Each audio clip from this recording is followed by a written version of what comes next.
So when you're defending child molesters and abusers and female child molesters, that generally, for the most part, manifests much differently than men.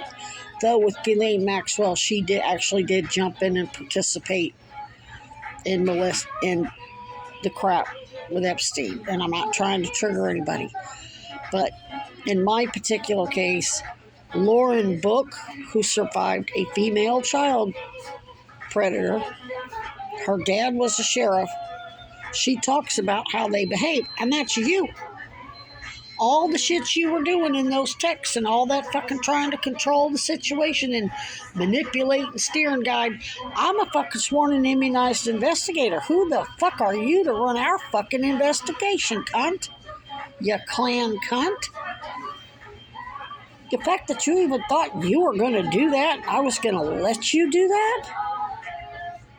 The only reason why I didn't stop you, I'm like, this bitch knows she's fucking under investigation. If she wants to commit crimes against the state of Vermont, and you committed crimes against the state of New York, let the bitch. I just gave you all the rope you need to hang your motherfucking stupid ass self.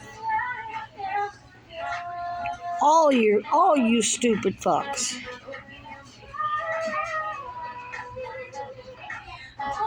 You believe the bullshit you tell yourself, that you're superior, that you're supreme.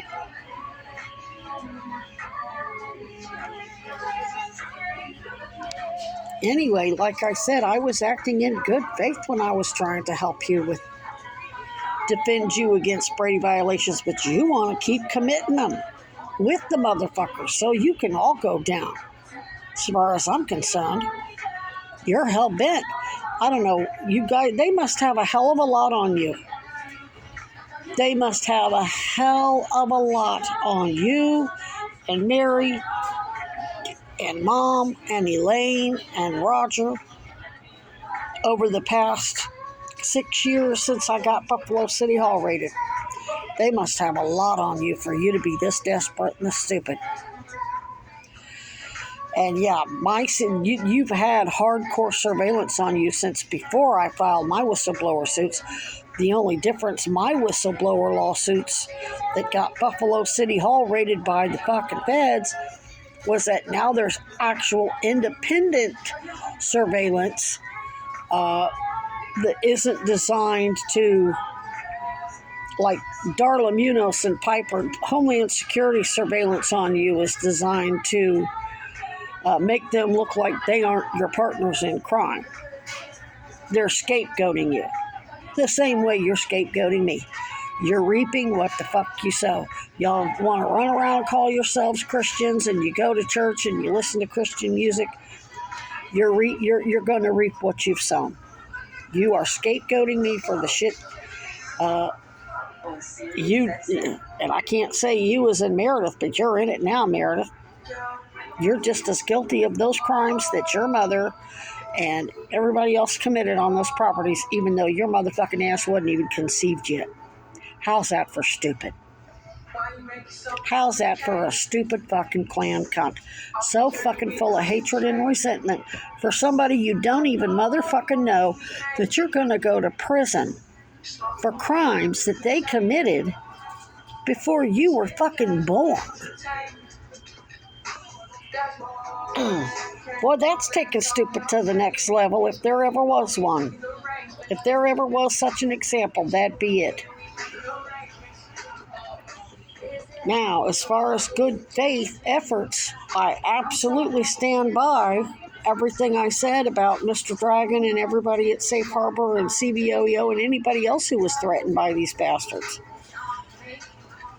I don't care whatever was going on at the hospitals and the shelters and the clinics prior to me getting here.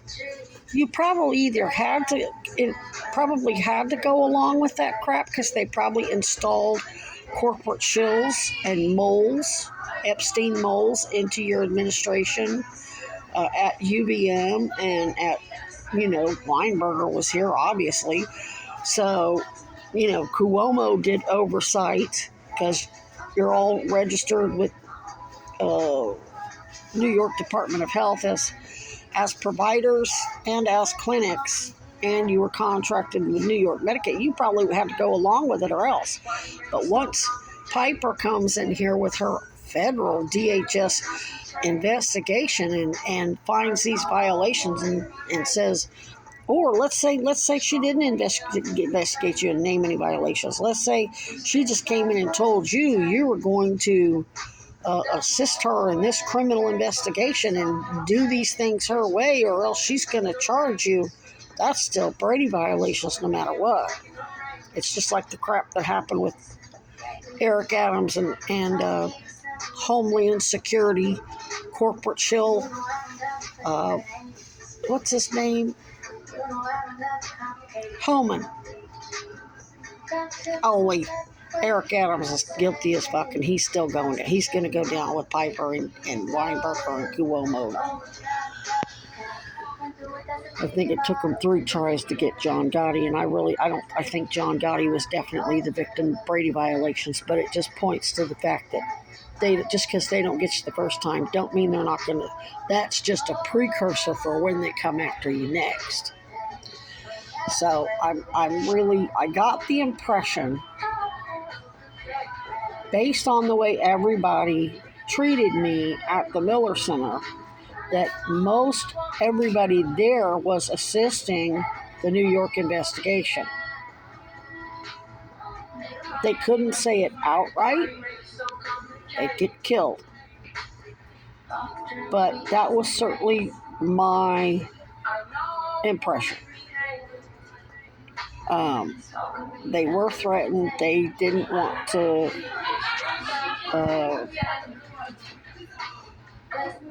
I didn't get the impression that anybody there was interested in setting off bioweapons in their own fucking neighborhood, especially trapping raccoons and releasing them in a preschool. And I certainly don't think any of them have a beef with me that they're ready to There's too much money to be made filing your own whistleblower lawsuits. You all could file a hell of a whistleblower class action lawsuit and make a hell of a lot of money because they're stealing so much. They're stealing billions and trillions of dollars a year. When you blow the whistle on a criminal enterprise, you get 10% of whatever the feds recover. They've been stealing trillions for years. There's only 350 million people population in the U.S. I would say probably at least half of that aren't even age 18, so they wouldn't even be.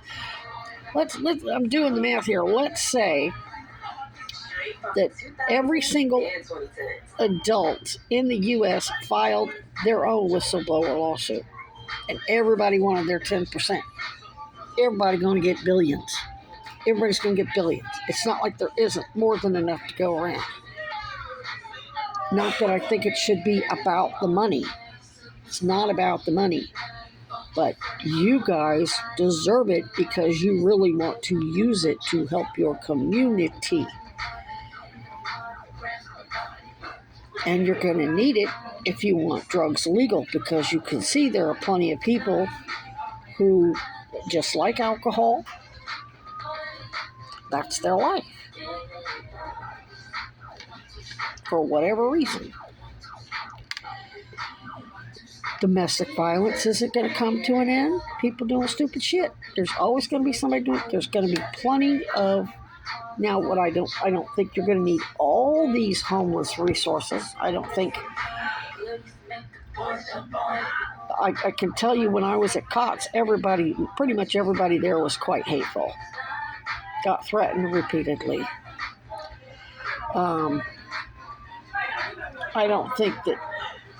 think that CVO, it'd be great if CVO took over that one too. Especially since they've got the apartment buildings and the day station, and now they're running that new shelter. People would actually get the help they're supposed to get. I don't know what I'm going to be doing. I may get a hotel tonight, and if I don't get sit down with somebody tomorrow and figure out a long-term plan to keep me housed. I can't be sleeping outside. I can't be on my feet all day, every day. My feet are killing me. These boots are not made for walking. They're good for snow, and they're great walking in the snow, but walking on the concrete, my toes are bruised. They're black and blue. I'm going to have to get on a bus to Georgia. It's just not going to be an option. I just can't. I can't keep sleeping outside. And the gear that I would have to buy, I can't carry that around with me all day. Now, this sleeping bag that some